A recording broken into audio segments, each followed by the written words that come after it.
একটা ৬-৭ গেমের টুর্নামেন্টে ৬ নাম্বার গেমটাও খেলতে পারলো না the greatest fraud of all time. একটা ৬-৭ গেমের টুর্নামেন্টে ৬ বার পার্টিসিপেট কইরা কোনোবার এমভিপি হইতে পারলো না the greatest fraud of all time.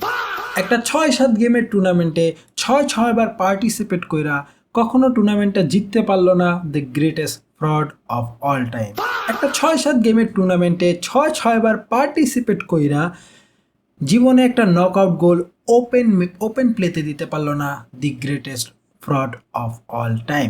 একমাত্র গোল যে দিছে এই বছর নকআউট স্টেজে came from a penalty, and তার ফ্যান বেসরা কিনা এই পেনাল্টি নিয়ে অন্য টিমকে ট্রোল করে। ইতিহাসের সবচেয়ে বেশি পেনাল্টি নিছে the greatest fraud of all time. ইতিহাসে সবচেয়ে বেশি পেনাল্টি মিস করছে the greatest fraud of all time. ইতিহাসে সবচেয়ে বেশি পেনাল্টি স্কোর করছে the greatest fraud of all time. নিজের নেশনের জন্য হইয়া 18টা কম্পিটিশনে পার্টিসিপেট কইরা একটা কম্পিটিশনেও এমভিপি হইতে পারে নাই the greatest fraud of all time. And এই ফ্রডের ফ্যানবেসরা কিনা ক্লেম করে এই ফ্রড কিনা তার নেশনকে টাইনা নিয়ে গিয়া সব কিছু অ্যাচিভ করাইছে। অ্যান্ড হ্যাঁ, তোমরা জানো আমি কার কথা বলতেছি, the greatest fraud of all time, Cristiano Ronaldo. Cristiano রোনালদোর লাইফের সবচাইতে বড় achievement, the biggest achievement was that he was compared two god of football Lionel Andres Messi. আজকের ম্যাচের কথা তো আমি বলবোই ভাই, বাট একটা ফ্যান বেস আছে না, এই একটা লেম মানুষের ফ্যান বেস আছে যারা কিনা আরও একটা ডিলিউশনাল লেভেলের মানে বাস করতেছে। কারণ এই লেমের ফ্যান বেসরা মনে করে he is the greatest of all time. Why? No one knows why. আমিও জানি না ভাই কি কারণে greatest of all time. Like why? Give me the reasons why. সবচেয়ে বেশি ইন্ডিভিজুয়াল অ্যাওয়ার্ডে হয় নাই, সবচেয়ে বেশি ট্রফিতে হয় নাই, even the biggest competition of football world কাপে টপ 10 গোল স্কোরারের লিস্টে হয় নাই। 6টা ওয়ার্ল্ড কাপ খেলছে, 3জন প্লেয়ার মাত্র 6টা ওয়ার্ল্ড কাপ খেলছে, তার মধ্যে স্ট্রাইকার হইয়াও টপ গোল স্কোরারের মধ্যে নাই, টপ 10-এও নাই। টপ তো দূরের কথা, টপ 10-এও নাই। অন্যদিকে ওর ফ্যানবেসরা যাকে ট্রোল করে, যাকে কিনা ফ্রড বলে, ইন্টারন্যাশনাল ফ্রড, সেই লিওনাল আন্দ্রেস মেসি ওয়ার্ল্ড কাপের ইতিহাসে সবচাইতে বেশি গোল করছে, ওয়ার্ল্ড কাপের ইতিহাসে সবচাইতে বেশি অ্যাসিস্ট দিছে, ওয়ার্ল্ড কাপের ইতিহাসে সবচাইতে বেশি ম্যান অফ দ্য ম্যাচ হয়েছে, ওয়ার্ল্ড কাপের ইতিহাসে সবচাইতে বেশি গোল্ডেন বল জিতছে। Even at the age of 39 ও কিলিয়ান এমবাপ্পে আর আর্লিং হাল্যান্ডের সাথে গোল্ডেন বুটের জন্য হেড টু হেড লড়াই করতেছে। This is the difference. The god of ফুটবলের সাথে দ্য ফ্রড অফ ফুটবলের যে ডিফারেন্স আছে না, যে পার্থক্যটা আছে না, ওই পার্থক্য ট্রফিগুলা বা পার্থক্যর অ্যাচিভমেন্টগুলোও যদি কোনো প্লেয়ার অ্যাচিভ করে না, he will be the one of the greatest legend of football. And তার এই ডিলিউশনাল ফ্যানবেসরা কিনা বিলিভ করে যে হি is the greatest of all time. ভাই, আজকের ম্যাচ দেখা খুবই শান্তি লাগতেছে আমার। বাপ যেমন একদিন আগে চলে গেছে, এখন ছেলেও গেছে গা। এখন হলো ছেলের যে ছেলে আছে, আই মিন 2 নাম্বার ছেলে যেটা আছে, ওটা এখনও টিক্কা আছে। হ্যাঁ, ওটা হয়তো বা খুব শীঘ্রই যেতেও পারে, বাট জিততেও পারে, কারণ তাদের কাছে ভালো টিম আছে। অ্যান্ড সেটা হইতেছে ফ্রান্স। সো ফ্রান্সের কথা বাদ দেয়, ফ্রান্সের কথা বললে লাভ নেই। ফ্রান্সকে এই সেমিফাইনালে হয়তো বা স্পেন আবারও বাদ দিতে পারে, কারণ ইউরো থেকে বাদ দিছে, নেশনস লিগ থেকে বাদ দিছে, এই স্পেনই বাদ দিছে। সো দেখা যাক একদিন কী হয়। বাট যদি ম্যাচ নিয়ে কথা বলি, আজকের ম্যাচের শুরুর মোমেন্ট থেকে Spain was dominating the game, but 10 minute পর স্পেন সেই ডমিনেশন হারায় ফেলে।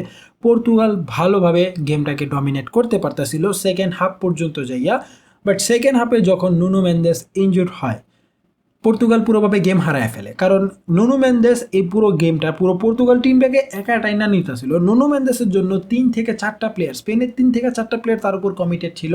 কারণ নুনো মেন্দেস যখনই বল নিয়ে টান নিত, ও খুবই পেসি একজন প্লেয়ার, পেস নিয়ে বল পারফেক্ট জায়গায় ক্রস করতে পারতো, যার কারণে ওকে ঠেকানোর জন্য 2-3টা প্লেয়ার অলওয়েজ তাকে টার্গেট করা হইতো। সো যখনই নুনো মেন্দেস ইনজুর হয়, পুরো স্পেন আবার তাদের রিদম ফিরা পায়। ইভেন লামিন ইয়ামাল, ভাই আমি সত্যি কথা বলতে লামিন ইয়ামালকে আজকে নুনো মেন্দেস পকেটে ভরে রাখছিল। লামিন ইয়ামালকে প্রতি ম্যাচেই নুনো মেন্দেস পকেটে ভরতেছে, কারণ সেই লেভেলের একটা মানে হাড্ডাহাড্ডি লড়াই হয়। লামিন ইয়ামাল ওকে কয়েকবার ড্রিবল করে, নুনো মেন্দেস আবার ওকে কয়েকবার ব্লক করে। সো এরকম একটা হাড্ডাহাড্ডি লড়াই হইতেছিল। লামিন ইয়ামাল ফ্রিলি খেলতে পারতেছিল না, বাট ইনজুরির পর লামিন ইয়ামালের পায়ে যখন বল আসতো, ভাই পুরো মাঠে আগুন লাগাই দিত পলায়। একটা 18 বছরের পোলা এত সুন্দর করে খেলতেছিল ভাই বলার বাইরে। প্রথম হাফে যতক্ষণ পর্যন্ত নুনো মেন্দেস ছিল, লামিন ইয়ামালকে সহজে খুঁজে পাওয়া গেছিল না, বল পাইলে একটা দুইটা ড্রিবল মারতো, তারপর আবার ব্লক হয়ে গেত। বাট যখন থেকে নুনো মেন্দেস উঠে গেছে তখন থেকে লামিন ইয়ামাল নিজের রিদম ফিরা পায়, লামিন ইয়ামাল ভালো ভালো চান্স ক্রিয়েট করে। ইভেন ও ম্যাচের মধ্যে দি বেস্ট, আমার মতে one of the best performance দিছে। কারণ বাকি যে প্লেয়ার আছে, বাকি প্লেয়ারদের থেকে আমি অত সন্তুষ্ট ছিলাম না। যদি সন্তুষ্টির কথা বলতে হয়, আমি আজকে স্পেনের 2 থেকে 3টা প্লেয়ারই খালি দেখছি ভালো খেলছে, যার মধ্যে আছে কিনা Rodri, the man of the match, the captain of Spain. ভাই খুবই মারাত্মক খেলছে, পুরো স্পেনকে আজকে ও একা নিজের ব্যাক মানে নিজের কাঁধে করে ধরে রাখছিল। ডিফেন্সের মধ্যে কুবার্সি ওয়াজ টপ নচ। ইভেন ওনাই সিমন্স ভাই পুরো পারফেক্ট ছিল আজকে। ইভেন একটা শিওর গোল হয়ে গেত অলমোস্ট, যেটা লাভ দিয়ে ঠেকাইছে। অ্যান্ড ভাই একটা কথা বলতে কি, ওনাই সিমন্সকে আমরা গালাগালি করতেছিলাম ওয়ার্ল্ড কাপের শুরু থেকে। ওনাই সিমন্স হ্যাজ প্রুভড এভরিওয়ান রং। কারণ ওনাই সিমন্স এই ওয়ার্ল্ড কাপে একমাত্র গোলকিপার যে কিনা এখন পর্যন্ত কোনো গোল কনসিড করে নাই। স্পেন একমাত্র টিম যারা কিনা কোয়ার্টার ফাইনাল পর্যন্ত চলে গেছে, বাট এখন পর্যন্ত কোনো গোল কনসিড করে নাই। ভাই দিস ইজ হিউজ। অ্যান্ড এই ম্যাচে যদি আমি সবচেয়ে বেশি ডিসঅ্যাপয়েন্ট কারো পারফরমেন্সে হয়ে থাকি, সে হইতেছে আমার most favourite player from Spain, the Pedri. কারণ ভাই আজকে পেদ্রি খুবই বাজে খেলছে, খুবই বাজে খেলছে। ওর পাসিং ব্লক হয়ে গেছিল, ও ভালোভাবে ইন্টারসেপ্ট করতে পারতেছিল না, ডুয়েল উইন করতে পারতেছিল না। ভাই আজকে পেদ্রিকে আমরা যে মিডফিল্ডার বলতেছি, ভাই এই টুর্নামেন্টে আমরা পেদ্রিকে সেই লেভেলে দেখতেছি না। পেদ্রির যে লেভেল, ক্লাব লেভেলে যেই খেলাটা খেলে পেদ্রি, ওই লেভেলে মানে ডিলিভার করতেই পারতেছে না এই টুর্নামেন্টে। হ্যাঁ ভালো খেলতেছে, গোল দিতেছে না, বাট ভালো খেলতেছে। টিমের যেরকম জিনিসটা দরকার সেই রোলটা ও ভালোভাবে ফুলফিল করতেছে, রদ্রিকে ভালো ব্যাকআপ দিতেছে। বাট ওর কাম গোল করা না। কিন্তু আজকের ম্যাচে আমরা ওর থেকে যেটা এক্সপেক্ট করি যে ও টেম্পোটা কন্ট্রোল করবে, সেটা ও করতে পারতেছিল না। কারণ পর্তুগালের টিম ভালো প্রেস করতে পারতেছিল, অ্যান্ড যেই প্রেসিংয়ের কারণে পেদ্রি বারবার ইন্টারসেপ্ট হইতেছিল অ্যান্ড বল লুজ করতেছিল। বাট যখন থেকে আমি বললাম তো নুনো মেন্দেস উঠা গেছে, পুরো খেলা ঘুরে গেছে। কারণ তখন থেকে স্পেনের মিডফিল্ড পুরো কন্ট্রোল নিয়ে নেয়, গেমের পুরোপুরি কন্ট্রোল নিয়ে নেয়। আমরা পর্তুগালকে দেখি যে তারা বেশি ডেপথে যায় খেলা শুরু করে, তারা মানে উপরে উঠতেছিল না, কারণ তারা কোনো ভুল কমিট করতে চাচ্ছিল না। এতক্ষণ নুনো মেন্দেস তাদেরকে একটা লিড দিতেছিল, সেই লিড দেওয়ার মতো প্লেয়ার আর কেউ ছিল না। ইভেন আমি একটা জিনিস বুঝি না, যেই ম্যানেজার আছে মার্তিনেস, ভাই ও বেলজিয়ামের গোল্ডেন জেনারেশনকে ধ্বংস করছে 2018 ওয়ার্ল্ড কাপে। ইভেন এখন আইয়া ও পর্তুগালের গোল্ডেন জেনারেশনকে ধ্বংস করছে 2026 সালে আইয়া। পর্তুগালের এই টিমটা না স্টার দিয়ে ভরা ভাই, বড় বড় মিডফিল্ডার ভাই, ওদের প্রতিটা মিডফিল্ডার ওয়ার্ল্ড ক্লাস মিডফিল্ডার। স্পেনের সাথে মিডফিল্ডে যদি হাড্ডাহাড্ডি লড়াই হইতে যায় না, একমাত্র ওদের মিডফিল্ডেই ছিল। কিন্তু এই ফ্রড, এই ম্যানেজার পুরো মিডফিল্ডটাকে ধ্বংস করে দিছে। কারণ ও ম্যানেজমেন্ট ভালো পারে না, ও কাকে খেলাবে জানে না, ও শুধু নামের পিছে গেছে। ভালোভাবে যে কেমিস্ট্রি ক্রিয়েট করে সেই প্লেয়ারগুলো খেলাইতে পারে নাই। আমি একটা জিনিস বুঝলাম না, রোনালদোর বয়স হয়েছে, ওই ফ্রডের বয়স হয়েছে, ওই দৌড়াইতে পারবো না, ভালোভাবে চান্স ক্রিয়েট করতে পারবো না। হ্যাঁ ওকে খাওয়াই দেওয়া হয় না, এটা ওটা বলতে পারে ওর ফ্যান বেসরা, বাট সবসময় যে খাওয়াই দিব ওটা না। একটা স্ট্রাইকারের কাম খালি ডি বক্সে বসে থাকা গোল দেওয়াই না, একটা স্ট্রাইকারের কাম মাঝে মাঝে গেমটাকে বিল্ড আপ করাতেও আসে। ইভেন লাস্ট ম্যাচও যখন ক্রোয়েশিয়ার এগেনস্টে তারা কিনা হাইরা গেতাছিল, তখন বুঝতে পারছে, মানে তখন মার্তিনেজের মাথায় ঢুকতে পারছে যে না, আঙ্গো এখন জিততে হবে, যার কারণে ওরা নামাইছে কারে, Gonzalo Ramos. And Ramos Naima একটা চান্স পাইছে, সেটাও কনভার্ট করে দিছে। সো কেন অত সুন্দর একটা চান্স পাওয়ার পর, অত সুন্দর একটা প্লেয়ারের পারফরমেন্স দেখার পরও তুমি সেই প্লেয়ারটাকে স্টার্ট করাইতেছো না? স্টার্ট করানো যাও, বাদ দিলাম স্টার্ট করানোই, তুমি পর্তুগালের রোনালদোরে স্টার্ট করাইবা, করেছো। যখন কিনা ফার্স্ট হাফ হয়েছে, তুমি দেখতেছো নুনো মেন্দেস যাওয়ার পর তুমি গেমের কন্ট্রোল হারায় ফেলছো, তখন কেন তুমি একটা ভালো প্লেয়ার আনলা না যে এটাকে বিল্ড আপ করতে পারে? কারণ আজকে ভাই স্পেন ডমিনেট করছে যখন থেকে নুনো মেন্দেস মাঠে তুলছে। আমি বারবার নুনো মেন্দেসের নাম নিতেছি, কারণ ও পর্তুগালের হয়ে অত ভালো খেলছে ভাই আজকের ম্যাচে, যার জন্য আমার বলতে হইতাছে। যখন কিনা ও মাঠের মধ্যে ছিল, ভিতিনিয়া একটা প্রাইম রোলে ছিল, ভিতিনিয়া অ্যাটাকে বিল্ড আপ করতেছিল ভাই। ভিতিনিয়া যে কিনা সাইড পাসের জন্য ফেমাস, যে কিনা সাইড পাসে খুবই ভালো একজন মাস্টার মাইন্ড, ও এটাকে বিল্ড আপ করতেছিল, যেটা কিনা আউটস্ট্যান্ডিং ছিল, যেটা নুনো মেন্দেস ওঠার পর ছিল না। অ্যান্ড পর্তুগালের এই ওয়ার্ল্ড কাপে না রানের মধ্যে খুবই ত্রুটি ছিল। এই পর্তুগাল যে এই পর্যন্ত আইতে পারছে না, কোনো প্লেয়ার মানে কোনো মিডফিল্ডার, কোনো ডিফেন্ডার, কোনো স্ট্রাইকারের জন্য আসেনি, শুধুমাত্র একটা প্লেয়ারের জন্য আসছে, সেটা হইতেছে দিয়েগো কস্তা। ভাই ডিয়েগো কস্তা এত ভালো গোলকিপিং দিছে এই ক্যাম্পেনে বলার বাইরে, এত ভালো ভালো সেভ, এত ইম্পসিবল সেভ দিছে যা বিশ্বাসযোগ্য না। সো পর্তুগালকে যদি কেউ ক্যারিং জব করে থাকে না, ওটা হইতেছে ডিয়েগো কস্তা, কোনো greatest fraud of all time না। রোনালদো এই পর্যন্ত 6টা ওয়ার্ল্ড কাপ খেলছে, 6টা ওয়ার্ল্ড কাপে আমরা তার একটা জিনিসই দেখছি, তাকে কখনো ওয়ার্ল্ড কাপ নিয়ে যেতে দেখি নাই, বাট তার ওই ব্যাকপার্ট গুইরা কানতে কানতে যেতেই দেখছি। তো ভাই তোর লেগে তো 6-7 গেমের একটা টুর্নামেন্ট, তোর জন্য না এটা জিতার ড্রিমও না, তুই কান্তাছস কে? প্রতিবার বাইর হইয়া কেন কানতে থাকস? তুই উজবেকিস্তানের এগেনস্টে বলতেছিলি I am back, I am back, এখন তোর ব্যাক গেল কই? একটা ছোট টিমের এগেনস্টে যারা কিনা এই প্রথম ওয়ার্ল্ড কাপ খেলতেছিল, যারা কিনা ওয়ার্ল্ড কাপে একজন টিনেজ টিম নিয়ে এসে খুবই ভার্নারেবল ছিল, যারা কিনা প্যানিক করতেছিল প্রতিটা ম্যাচের মধ্যে, সেই টিমের এগেনস্টে 2 গোল করে আই এম ব্যাক হয়ে গেছে গা।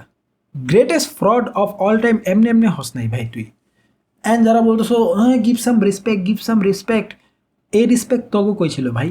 তোরা যে ফ্যান বেসরা করতেছো গিভ সাম রেসপেক্ট, কেন ট্রোল করা হইতেছে? লাস্ট ওয়ার্ল্ড কাপ এখন তো চলে গেতেছে, কেন ট্রোল করতেছো ভাই? যারা মেসি ফ্যান ছিল 2014 ওয়ার্ল্ড কাপ ফাইনাল হারার পর, 2015 কোপা আমেরিকার ফাইনাল হারার পর, 2016 কোপা আমেরিকা ফাইনাল হারার পর কি পরিমাণে ট্রোলের শিকার হয়েছে, আর্জেন্টিনা 2018 ওয়ার্ল্ড কাপে বাইর হওয়ার পর কি পরিমাণে ট্রোলের শিকার হয়েছে। সো যারা কিনা বলতাছো যে সিম্পাতি দেখাও ভাই, তুই তো সিম্পাতি তোর হোগার মধ্যে ঢুকা, তোর পুটকির ফাঁকের মধ্যে ঢুকা। আই ডোন্ট গিভ এ ফাক। আর ওর ভক্তরা না আরেকটা আছে, লামিন ইয়ামালকে বলতে থাকে ইগোয়েস্টিক, লামিনের ইগো বেশি, কিন্তু রোনালদোর বেলা ওটা অ্যাটিটিউড না, ওটা হচ্ছে কি মেন্টালিটি। এটা মেন্টালিটি।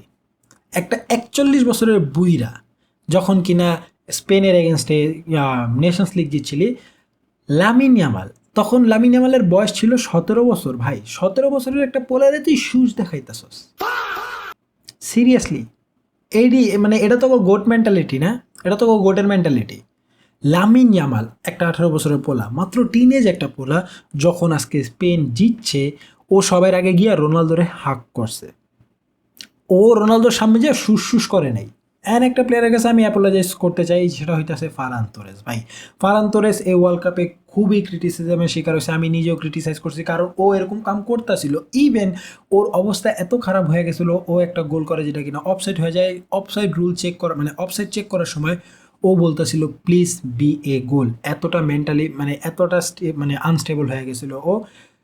বাট আজকের ম্যাচে যে জিতছে না, মানে স্পেন যে জিতছে পর্তুগালের এগেনস্টে, তার মধ্যে one of the most important role play করছে ফারহান তোরেস। বেঞ্চের থেকে আইসা একটা সুন্দর অ্যাসিস্ট দিছে, যার কারণে মিকেল মরিনো লাস্ট মিনিটে যাইয়া এক্সট্রা টাইমে যাইয়া গোল দিছে and Spain one the match.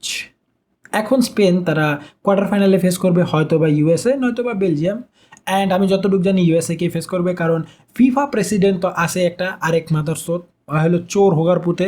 কারণ রুল সবার জন্য সমান না, রুল সবার জন্য সমানই না। টিকিট বেচার জন্য যে রোনালদো কিনা 3 ম্যাচে সাসপেনশন খাইছিল, টিকিট বেচার জন্য সেই রোনালদোকে খেলানোর জন্য সেই সাসপেনশন উড়াই দিছে।